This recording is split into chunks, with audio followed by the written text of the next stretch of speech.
Bem-vindos de volta ao Access of Truth na JNS Televisão Shanat Tova.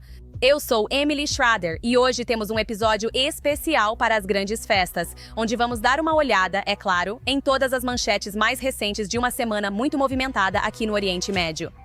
Primeiro, Reino Unido, França e outros reconheceram o Estado palestino.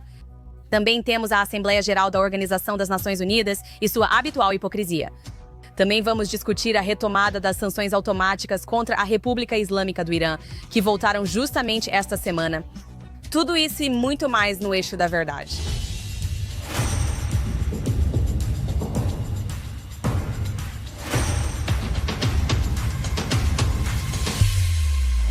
Bem, antes de mais nada, vamos falar sobre o Estado palestino. Muito se discute sobre a ilusória solução dos dois estados. Vamos revisar o que aconteceu esta semana na Organização das Nações Unidas e o que levou até aqui. No dia 21 de setembro, o Reino Unido, Austrália, Canadá e Portugal reconheceram oficialmente o Estado palestino, assim como outros países no dia seguinte, França e Malta, que fizeram o mesmo na Assembleia Geral da Organização das Nações Unidas em Nova York. Agora, esses governos alegaram que estavam revivendo a paz, quando na realidade estão recompensando a tomada de reféns e, claro, tornando a paz muito menos provável. Agora, o reconhecimento concedido neste momento, enquanto ainda há negociações em andamento e o Hamas ainda mantém reféns do massacre de 7 de outubro, está literalmente incentivando esses crimes contra a humanidade que têm sido e serão repetidos inúmeras vezes por grupos terroristas como o Hamas e a República Islâmica. E sim, contra civis ocidentais também. Antes do pronunciamento de Macron e da França, negociadores já apontavam chance de avanço nas negociações pela libertação dos reféns. Depois disso, as conversas estagnaram. Se você reconhece um Estado com reféns ainda em poder deles, basicamente diz ao Hamas para mantê-los, prolongar a situação e que serão recompensados de qualquer jeito. E ninguém vai obrigar você a sair do poder, que é exatamente o que estamos enfrentando agora. Agora, não vamos esquecer que muitos desses mesmos governos insistiram que o reconhecimento só estaria em pauta se o Hamas fosse excluído do governo. Alguns até mencionaram que os reféns devem ser devolvidos como uma condição. E mesmo assim, o Hamas ainda governa Gaza, ainda se gaba dos sequestros, ainda lança foguetes e ainda tem influência no chamado governo de unidade palestino. Mesmo assim, Reino Unido, Austrália, Canadá, França e Malta seguiram adiante. Promessas vazias, sem princípios. E por quê? Covardia completa. Pegue, por exemplo, o caso da Itália. A Itália se absteve de reconhecer apenas para ver enormes tumultos violentos em todo o país nos dias seguintes, causados por migrantes árabes. Eles destruíram a estação de trem de Milão, eles destruíram espaços públicos em Roma e em várias outras cidades italianas. De repente, vemos a primeira-ministra italiana, Meloni, adotar postura mais rígida sobre Israel na Organização das Nações Unidas, chegando a discutir sanções. Ela sempre foi aliada de Israel. O que está mudando agora?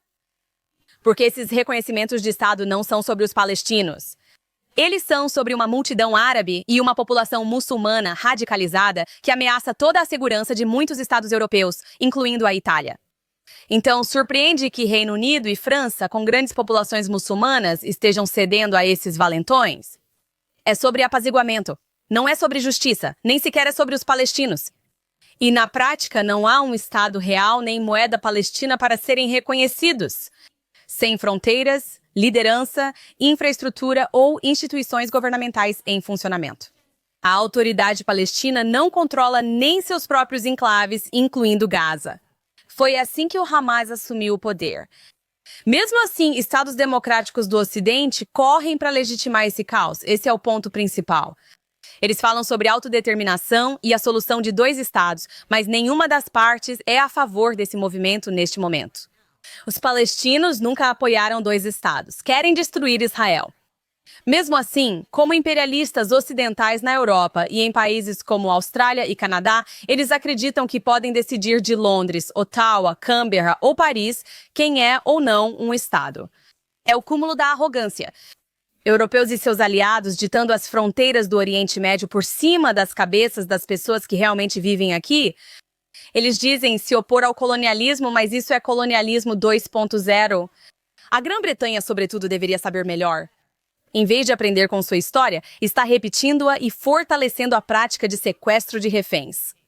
Reconhecer a Palestina nessas condições não traz paz, mata a paz. Isso mostra ao Hamas: faça reféns, continue atirando e será recompensado. Isso não é diplomacia, é idiotice. E vamos ser absolutamente claras sobre isso.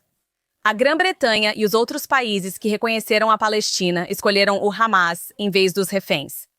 Bem, agora a política do ódio infectou o futebol europeu. Na nossa próxima matéria, vemos que a UEFA está deliberando seriamente se vai expulsar Israel da Associação de Futebol. Não foi por trapaça, manipulação de resultados ou algo ligado ao esporte. Não, isso é sobre transformar um jogo bonito em uma arma contra a única democracia do Oriente Médio.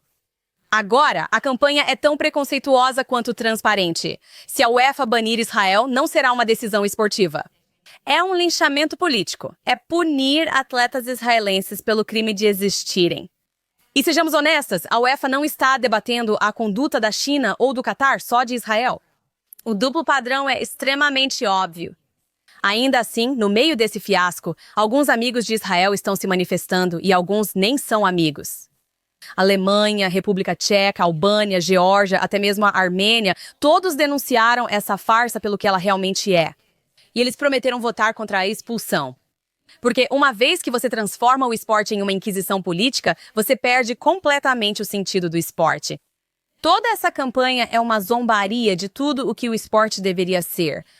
O futebol deveria ser sobre fair play, sobre competição, sobre o esporte dentro de campo. É para unir pessoas de vários países, não virar um julgamento internacional contra judeus. Mesmo assim, é isso que os inimigos de Israel insistem em fazer de todas as formas. A UEFA deveria se envergonhar por isso ter sido pautado. E se quiserem preservar ao menos um pingo de credibilidade, precisam jogar essa campanha no lixo, onde ela pertence. E agora, finalmente, algumas boas notícias. As Nações Unidas finalmente restabeleceram um conjunto completo de sanções à República Islâmica, usando o mecanismo de snapback, depois que o E3 da Europa, Reino Unido, França e Alemanha, o acionou, afirmando que a República Islâmica violou seus compromissos nucleares, o que, claro, eles realmente fizeram. Essa medida já deveria ter sido tomada há muito tempo, algo que eu, pessoalmente, e muitos outros defensores já pedíamos. Por anos, a República Islâmica desafiou o acordo nuclear de 2015, enriquecendo o urânio muito além dos níveis permitidos, expandindo seus programas de mísseis balísticos e espalhando o caos por toda a região. E agora, as consequências finalmente chegaram, pelo menos algumas delas. As sanções incluem embargo de armas, restrições ao enriquecimento de urânio, proibição de atividades com mísseis, congelamento de ativos e proibição de viagens a autoridades e entidades envolvidas nessas violações. Essas medidas já deveriam ter sido restabelecidas quando Teherã trapaceou abertamente, mas a covardia política, principalmente na Europa, as adiou. Por fim, percebemos que o mundo, ao menos em parte, está ajustando seu caminho. O regime reagiu furioso, alegando ilegalidade, mas os fatos são simples ao analisar. O retorno automático foi incluído na Resolução 2231 da Organização das Nações Unidas para garantir que, se a República Islâmica descumprisse o acordo, as sanções voltariam automaticamente, daí o nome snapback. E foi exatamente isso que ocorreu. Israel está certo ao chamar isso de grande acontecimento. Isso mostra que a paciência com a República Islâmica acabou e nunca deveria ter existido. A economia do Irã já está instável. A moeda desvaloriza, os preços disparam e a frustração pública aumenta. A pressão está funcionando e isso vai além da economia. É uma questão de princípio. A mensagem para Teherã é muito clara. Se você violar seus compromissos, se você violar esses acordos, deve ser isolado e punido. E por muito tempo eles se safaram disso. Se você pensa que pode chantagear o mundo com ameaça nuclear e financiamento ao terrorismo internacional, vai fracassar. O retorno das sanções automáticas não é apenas justificado e já passou da hora, ele lembra à República Islâmica que o mundo não esqueceu suas mentiras nem seus crimes. Agora vamos à próxima história, que ainda está se desenvolvendo, mas é importante compreender. Então, eu quero discutir isso um pouco neste episódio. Podemos estar prestes a ter um acordo para acabar com a guerra em Gaza. E é assim que está parecendo. Os Estados Unidos apresentaram um plano de 21 pontos para encerrar a guerra em Gaza e abrir caminho à criação de um Estado palestino. A reação tem sido, em geral, de otimismo cauteloso. Se isso trouxer nossos reféns de volta, acho que Israel fará quase tudo. Trump afirmou ter recebido ótima resposta de Israel e líderes árabes. E altos funcionários israelenses disseram ao Canal 12 que veem o plano como uma estrutura para o dia seguinte em Gaza, não necessariamente como uma imposição forçada. Então, essa proposta oferece termos imediatos de cessar-fogo, a libertação de todos os reféns vivos dentro de 48 horas após a aceitação, o desarmamento do Hamas, um governo de transição administrado por palestinos competentes e especialistas internacionais, além de planos para reconstruir Gaza sem deslocamento forçado. Para Israel, o plano é uma oportunidade, não uma rendição. Dizem que o primeiro-ministro Netanyahu está negociando com a equipe de Trump e explorando concessões enquanto insiste em garantias de segurança. Resta saber como isso vai ser. Já as lideranças israelenses veem os 21 pontos como ponto de partida e modelo para ajustes, não só um roteiro para limitá-los. O plano, é claro, já deveria ter sido feito há muito tempo. Nós queremos uma solução para esse problema há muito tempo. E a guerra continua a se intensificar com reféns ainda em cativeiro e instituições sem visão em relação a esse conflito, sem apresentar soluções. Essa proposta realmente oferece uma ponte estruturada entre a pressão militar e uma resolução diplomática. Acho que isso também mostra ao Hamas que o mundo quer um acordo e não tolerará seu governo. Infelizmente, o reconhecimento do Estado palestino atualmente dificulta isso, mas, se aplicado com rigor, pode orientar Israel e palestinos a um cessar-fogo e, com esperança, ao retorno dos nossos reféns. Infelizmente, acho que uma das principais questões que permanecem é sobre os chamados palestinos competentes, que supostamente vão liderar, assim como o desarmamento. Faltou clareza sobre como isso seria feito e quem seria responsabilizado. Sinceramente, não há liderança palestina atualmente. O que vemos é um regime corrupto, cleptocrático e que viola direitos humanos na Cisjordânia sob Mahmoud Abbas, o palestino. Autoridade que ainda está trabalhando com o Hamas. Então, fica muito difícil confiar em qualquer liderança palestina quando é esse o tipo de governo que você vê acontecendo. Isso é muito preocupante e eu acho que precisamos analisar esse plano mais a fundo e exigir respostas concretas antes de embarcarmos e ficarmos animadas com a ideia de que, essa é a solução. É o fim da guerra. Isso é algo que precisa ser examinado de perto e cobrado responsabilidade quando se trata de desarmar o Hamas e remover o Hamas do poder, porque já tentamos isso no Líbano. O que ocorre agora no Líbano é muito preocupante.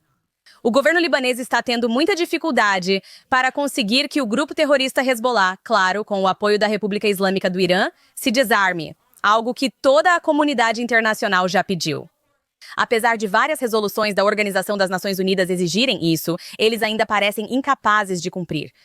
Não queremos que isso se repita, seja qual for a resolução do plano de 21 pontos, espero que garanta, antes de tudo, o retorno dos nossos reféns. Precisamos ser responsáveis ao remover o Hamas do poder. Vou seguir te atualizando sobre o plano de paz. Espero que possamos encontrar uma solução, mas por enquanto há um otimismo cauteloso no ar. Agora quero passar para o bom, o ruim e o feio desta semana. Primeiro, nossa boa notícia da semana. A Ucrânia agora recebeu um sistema de defesa aérea Patriot, fabricado nos Estados Unidos da América vindo de Israel, e ele já está operacional. Essa transferência aumenta significativamente a capacidade da Ucrânia de defender seu espaço aéreo contra mísseis e enxames de drones, comuns durante a guerra. Também é um ato concreto de solidariedade por parte de Israel. Para a Ucrânia, isso garante proteção essencial a civis e infraestrutura. Para Israel, isso mostra maior disposição em ampliar o apoio de defesa além de suas fronteiras, algo que hesitavam em fazer até agora nesta guerra. Em uma guerra em que a defesa aérea é crucial, esse presente pode ser a diferença entre salvar ou perder vidas na Ucrânia. E agora o ruim e o feio. Preciso juntar esses dois porque é simplesmente horrível, indo para o Reino Unido. Uma médica do Serviço Nacional de Saúde no Reino Unido, doutora Rami Aladwan, conhecida por seu ódio aos judeus, afirmou que o Reino Unido está sob supremacia judaica, chamou judeus israelenses de terroristas genocidas, negou massacres de 7 de outubro, incluindo agressão sexual, e chamou o Holocausto de narrativa fabricada. E ainda assim, ela ainda tem permissão para exercer a medicina no Reino Unido. Agora me diga, você gostaria que esse monstro fosse sua médica? O Serviço de Tribunal de Praticantes Médicos do Reino Unido se recusou nesta semana a suspendê-la, insistindo que o público, segundo suas próprias palavras, não ficaria alarmado ou preocupado com esses comentários. Isso não é só incompetência, é perigoso. Uma médica com acesso a pacientes está espalhando abertamente propaganda antissemita, discriminatória e pró-Hamas. E o Serviço Nacional de Saúde, em vez de agir, está fazendo vista grossa. Isso foi até condenado pela secretária de Saúde. Se esse é o padrão, pacientes judeus não podem confiar no sistema que deveria protegê-los no nível mais básico. Realmente uma vergonha nacional. Bom, por hoje é só no Eixo da Verdade. Em breve, traremos mais entrevistas exclusivas e histórias do Oriente Médio. Eu sou Emily Schrader. Siga-me nas redes sociais, Emily K. Schrader ou Emily em Tel Aviv. Obrigada por assistir. Até semana que vem no Eixo da Verdade, na JNS.